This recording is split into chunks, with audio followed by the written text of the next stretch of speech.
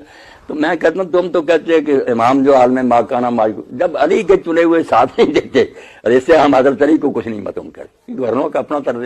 حضرت عثمان رضی اللہ کی کوئی بدنیتی نہیں. وہ جیسے ابن ابی الحدیث نے معتزلی ہوتے کہتے کہ وہ خارج سونا تھے. سوال ہے حضرت عثمان رضی اللہ خارج سونا تھے، مٹی پڑ گئی اوپر. یہی مٹی. ایک گورنر نالائق آ گئے حضرت علی رضی اللہ جب گئے حضرت عثمان رضی اللہ کے پاس اور شکایت کی کہ لوگ یہ کہتے ہیں، اس میں حضرت معاویہ کا معاملہ. انہوں نے کہا